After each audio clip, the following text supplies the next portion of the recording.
తాకట్లో ఉన్న మీ బంగారాన్ని విడిపించి ఆ రోజు ఆన్లైన్ రేటుకి కొంటాం. Sharma gold company. ఓం నమో వెంకటేశాయ. నేను Geetanjali. Welcome to Suman TV.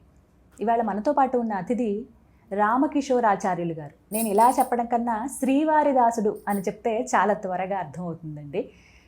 స్వామివారి గురించి, వారి లీలల గురించి, అలాగే స్వామికి పెట్టే నైవేద్యాలు ఎలా వండి వార్చాలనే దాని గురించి కావచ్చు, మనకి ఎన్నో రకాల సమస్యలు, వాటికి ఎటువంటి పరిహారాలు చేసుకుంటే బయటపడతాం. ఇలాంటి వీడియోస్ ద్వారా చాలామందిని ఆధ్యాత్మిక మార్గంలో నడిపిస్తూ ఎంతోమందికి స్వామి వైపు నడిపించారని చెప్పుకోవాలండి. శ్రీవారి దాసుడు అనగానే మీకు ఒక ఛానల్ కనపడుతుంది, అందులో ఇలాంటి ఎన్నో వీడియోస్ ఉంటాయి. నాకు అనిపించింది వారితో ఒకసారి మాట్లాడాలి, మన ప్రేక్షకులకు కూడా తెలియచేయాలి ఎన్నో విషయాలు, మరీ ముఖ్యంగా స్వామివారి గురించి, మనకుండే సమస్యలకి ఏవైతే ఉన్నాయో వాటికి పరిహారాల గురించి అని వారిని ఆహ్వానించాము. వైజాగ్ నుంచి ఇక్కడికి వచ్చారండి. మన ఆహ్వానాన్ని మన్నించి ఇక ఆలస్యం చేయకుండా గురుగారితో మాట్లాడదాం. నమస్కారం గురుగారు. నమస్కారం అమ్మా. జై శ్రీమన్నారాయణ. జై శ్రీమన్నారాయణ తల్లి. గురుగారు, ఎన్నో సమస్యలకి ఎన్నో రకాల పరిహారాలు మీరు తెలియచేస్తూ ఉంటారు. కామెంట్స్లో కొంతమంది అడుగుతారండి, అంటే అన్ని రకాలుగా ప్రయత్నించి ఇక దైవిక పరిహారం ఏదన్నా ఉంటుందా అని ఎదురు చూసేవాళ్ళు చాలా మంది ఉంటారు. అందులో ఎక్కువగా అడిగేది వివాహం, అలాగే సంతానం గురించి. మా అబ్బాయికి చాలా సంబంధాలు చూసామండి, లేకపోతే అమ్మాయికి సంబంధాలు చూసాం. కుదిరినట్టే కుదురుతాయి, కానీ ఆఖరణ విషయంలో చెడిపోవటం కానీ, అసలు కుదరకపోవటం కానీ, ఏవో లోపాలు ఉన్నాయని చెప్పటం కానీ జరుగుతుంటాయండి. అలా వివాహాలకి సంబంధించి ఇబ్బందులు ఎదుర్కొనే వాళ్ళకి ముందుగా ఏదైనా పరిహారం తెలియజేస్తారా? వివాహానికి సంబంధించి అబ్బాయిలు అవ్వచ్చు, అమ్మాయిలు అవ్వచ్చు, వివాహం కావాల్సిన వాళ్ళు శ్రీకృష్ణ పరమాత్ముడికి ఆయన ఏం చేస్తారంటే కేవలం ఆయన చూసేది మనలో ఉన్న భక్తినే, ఆయనకి లింగభేదం ఉండదు. అలాగా రుక్మిణీ కళ్యాణ లేఖ ఉంటుంది, మీరు వినే ఉంటారు. రుక్మిణీదేవి ఒక లేఖ రాసి శ్రీకృష్ణ పరమాత్ముడికి పంపిస్తుంది. పంపించి అప్పుడు ఆ లేఖ శ్రీకృష్ణ పరమాత్ముడు చదివి వచ్చి తీసుకెళ్తాడు. ఆ ఘట్టం ఏదైతే ఉంటుందో ఆ ఘట్టంలోనూ ఆ లేఖ ఏదైతే ఉంటుందో రుక్మిణీ కళ్యాణ లేఖ, ఆ లేఖ రాసి పసుపు పెట్టి అబ్బాయిలైనా అవ్వచ్చు, ఏమండి ఇది అబ్బాయిలు ఇవ్వచ్చా, అబ్బాయిలు రాయచ్చా, కృష్ణుడికి కదా, ఏం చెప్తాను, ఆయనకు కావాల్సింది ఇది కాదు కదా, భక్తి. శుభ్రంగా రాసి పసుపు కుంకుమ పెట్టి, దాని మీద ఏం గోత్రం అక్కర్లే, పేరు అక్కర్లే, ఆయనకి తెలుసు ఎవరు రాశారు. శ్రీకృష్ణుడు ఆలయం ఎక్కడుందో ఆ ఆలయానికి వెళ్ళి అక్కడ అర్చక స్వామి వారికి ఇచ్చి, స్వామి దగ్గర మీ దగ్గర ఉంచండి, స్వామి దగ్గర పెట్టండి స్వామి అని చెప్పి ఇస్తే అతి తొందరలోనే ఆయన చదివి వచ్చి ఏలుకుంటాడు తప్పకుండా. అదే అబ్బాయిలకు కూడా చదివి ఎవరైతే అమ్మాయి అనుకూలవతిగా వస్తుందో ఆ అమ్మాయిని పంపిస్తారు. అనుకూలవతిగా కుదురుతుందో అబ్బాయికి ఆ అమ్మాయిని పంపించి వివాహం అవుతుంది.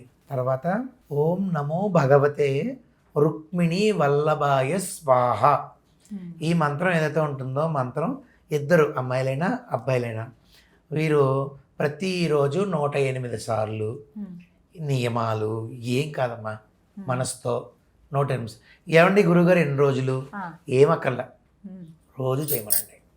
ఉదాహరణకు చెప్తున్నాను, 108 సార్లు ప్రతిరోజు ఇన్ని రోజులనొద్దు చేయమనండి. ఆ మంత్రమే అక్కడికి తీసుకెళ్తుంది, స్వామివారి దగ్గరికి చేరుస్తుంది. వివాహం అవుతుంది అనడంలో ఇంకా సంశయం లేదు, ఇంకా తప్పకుండా వివాహం అవుతుంది. నమ్మకంగా చేసుకుని వెళ్ళాలి. అదేవిధంగా వివాహం పరిపూర్ణత అవ్వడం. తర్వాత సంతానం గురించి ఒకటి మీరు అడిగారు. సంతానం కోసం కూడా సంతానం కలగడం వేరు, సత్సంతానం కలగడం వేరు. పాపం చాలామంది ఇప్పుడు నేను చూస్తూ ఉంటాను, నా దగ్గరికి వస్తూ ఉంటారు కదా, ఆటిజం ఉదాహరణకి, ఆటిజం పాపం ఒక అబ్బాయి ఒక ఆయన వచ్చారు, చాలా చిన్నపిల్లడే, ఒక 5 years 6 years వరకు కూడా బాగానే ఉన్నాడు అంతా, తర్వాత మారింది.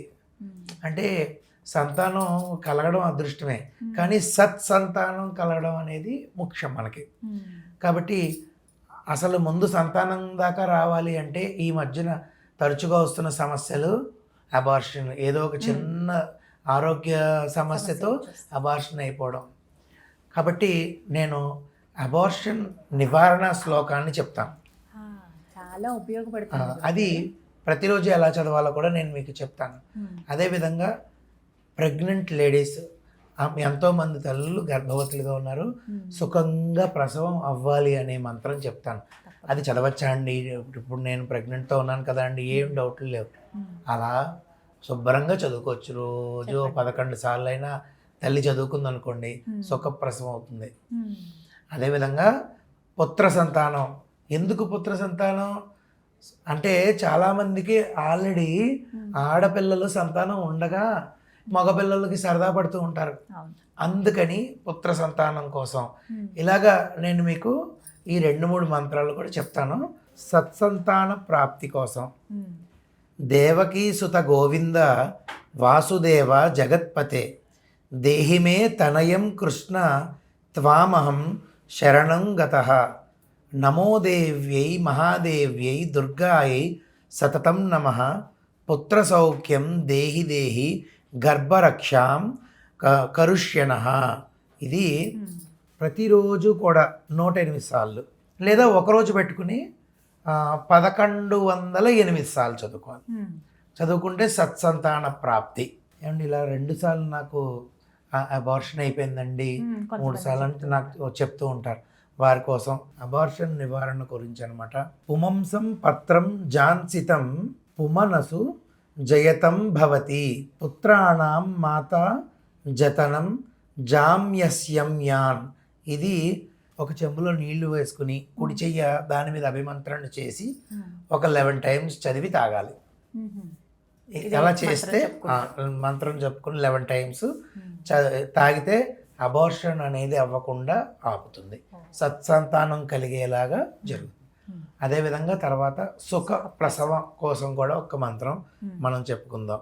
అస్తి గోదావరి తీరే జంబలా నామ దేవత తస్సాహ స్మరణ మాత్రేణ విశల్య గర్భిణీ భవేత్. ఇది నేను ఆల్రెడీ గర్భిణీ తల్లులకి నేను ఇచ్చి వాళ్ళు చదివి ఫలితం కూడా నేను స్వయంగా చూడడం జరిగింది.